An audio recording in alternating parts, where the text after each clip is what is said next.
Hello ladies and gentlemen, I am PANCZASU, the mighty Firehawk spammer, and actually I should start the way I usually do with C&C3 VoD. Sorry, it was a little break since I did my last videocast. However, today I'm on a videocast streak of 3. This is the third videocast I do today, so I'm in a good form and I hope for some hot action. Unfortunately, because I'm in such a, hot mood, whatever you want to call it, anxious to make this video done, I did not learn those guys' names, so I do not remember that. Sorry for that, this has never happened to me so far. I'll call them by the colors and let me just read their names for once. Maybe, just maybe I'll remember them doing the videocast, because I can already see that some of them I already videocasted in the past. So yeah, the first player is Sas Napster, playing as orange screen in the lower side of the map. Yeah, that's it. I did not recount this guy. Xavix I do recognize, however. He's playing as yellow GDI of the opposite team in the upper side of the map. His teammates are Tuoxa, playing as red screen in the top right side of the map. And finally Boobs, a very nice nick, as a pink knot in the upper left side of the map. The opponents, as I said, Sas Napster, playing as orange screen, and then we've got rendered depth, okay, playing as random on the lower right side of the map. Yeah, that's it. And I believe he's playing as Nod. And his opponent Mazakaza, nice nick by the way, playing as green screen in the lower left side of the map. So let's see if I was right about his depth. No, I was not. He's playing as GDI. Yeah, so you see that this was a lack of practice, because I didn't make a C&C videocast on this map for such a long time.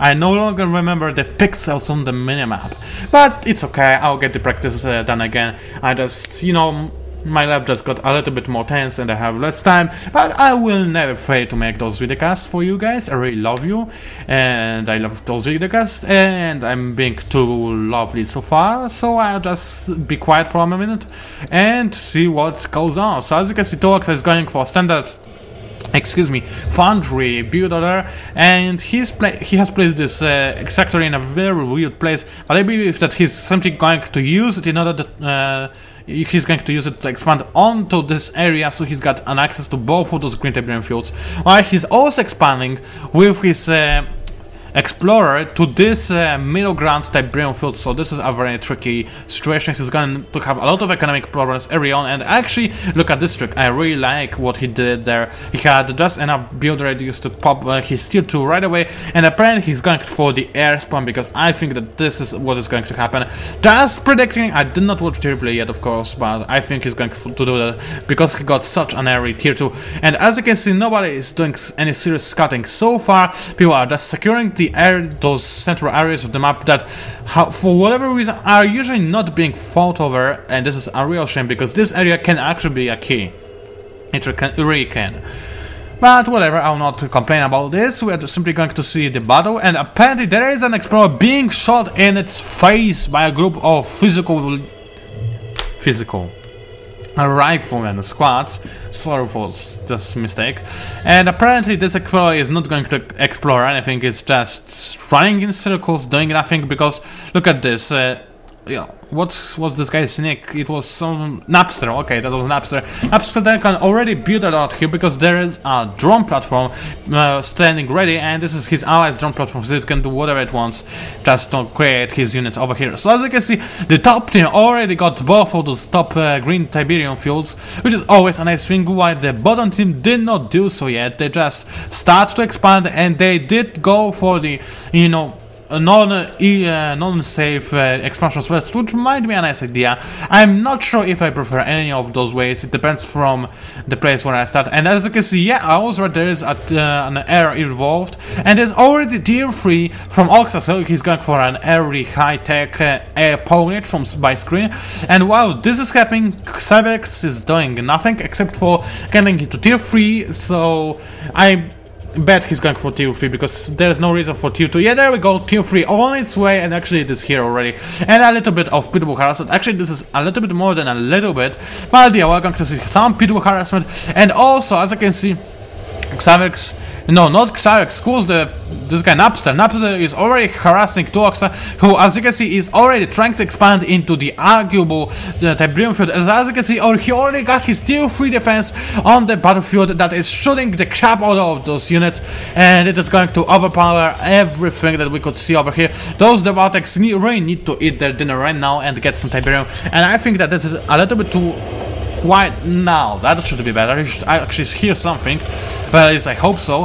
And yeah, this single tripod is doing its best to counter this ginormous pitbull spam, but apparently it was not enough. While another pitbull spam is coming on from Xyrex, but he did decide to back off, just staying around in case he would be needed. Actually, no, he is decided to move on, but he's got a much smaller pitbull force that is being wasted in a fight against other pitbulls. But there is the modern August, so those pitbulls are right now capable of destroying buildings very fast and infantry, and actually they can also deal some nice damage to vehicles as well. So this is, they are now overpowering the attack force from the Teal guy, whatever his nick was. Give him a second. Zdef, I keep forgetting that, but I didn't learn, so that's why. And as you can see, yeah, that was predictable. Oxa did capture this Tiberium field for his own. There is, however, a beacon placed. I have no idea what does it mean. Well, yeah, I still have no idea what does it mean, but apparently there is a single person that didn't do anything this match yet. This is PACZASU. PACZASU, what are you waiting for except for gaining economy and stuff? I mean, I bet that he's, oh man, he's the richest guy on the planet, and apparently he also got his signal transmitter extraordinarily fast, so I believe that he is indeed going for those planetary assault carriers, which are one of the coolest units in the game. Actually, those not my favorite.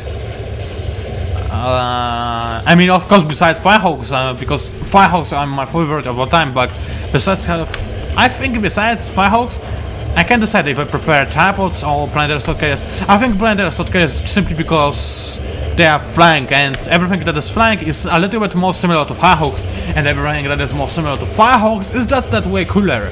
So yeah, I really enjoy planetary assault carriers. I just decided it, and yeah, those units are clearing Oxa's bases defenses, and he's trying to hold on to his Tiberium field, but he is, in my opinion, getting overwhelmed. If those Pitbulls and those Seekers would actually attack, they would deal a lot of damage, and apparently there's a beacon going on for whatever reason, another beacon going on, and what are those guys? Boobs is planting a beacon, whatever he wants to do, another boobs beacon.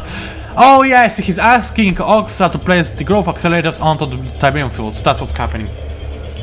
Okay, so as you can see, whoa, this MCV is in a lot of trouble. However, it is being packed up, tries to run away from the planetary assault carrier. Will it manage to do so? By the way, it's not planetary assault carrier, it's just the Devastator warship. I think it will barely make it alive. How many hit points is that? Almost 0. That was a very close, very lucky escape, but it was a very skilled one. And as you can see, Zdef has actually managed to save his day today, whatever plan was intended or not, and I do not even know by myself. And as I can see, there is a big missile rocket squad on the spam on the way. They are upgraded, so the Tiberium is doing no damage to them whatsoever, and they are actually just using their rockets to shoot the crap out of those houses, and they are actually succeeding. So apparently the upper team once again is gaining the advantage over the bottom team. They have no coordination over what they're doing, and actually PACZASU is not doing anything so far. He's just getting his signal as a, signal transmitter, and he does not do anything with that. He's got no planetary assault carriers. He's going for the devastated warships, but with, that makes me wonder why on earth did he plan to go for the planetary, signal transmitter if he doesn't try to use it in any way. I mean, maybe he would get that for support pass, but I haven't seen them yet. And as you can see, there is a slight tripod harassment going on right from what was he? Napster, but yeah, he's kind of afraid of those pitbulls. If I were those pitbulls, I would be more afraid of the tripods actually, because yeah, tripods are so awesome. And yeah, I think that between planetary carriers and tripods, I actually do prefer tripods. I mean, I remember owning with tripods when I was good on a 1v1, which was a billion years ago. But yeah, tripods are awesome, and this is the fact. That said, there is nothing more spectacular than a pure planetary assault carrier spam back in the days of 104, 100, 10, whatever patch. I do not even remember what patch was that. Oh man. But oh, there's a big Stone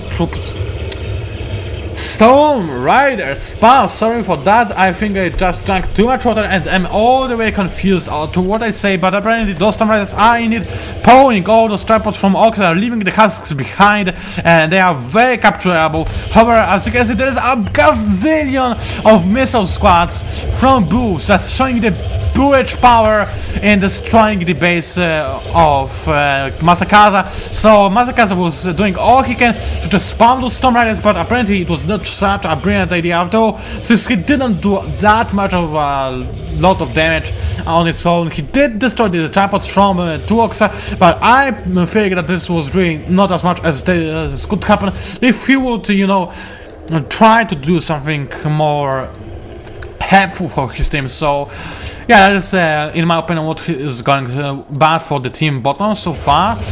They like the support from this guy, and finally there is a planetary assault carrier, and I still can't believe that in patch 1.09 they removed some of those what they called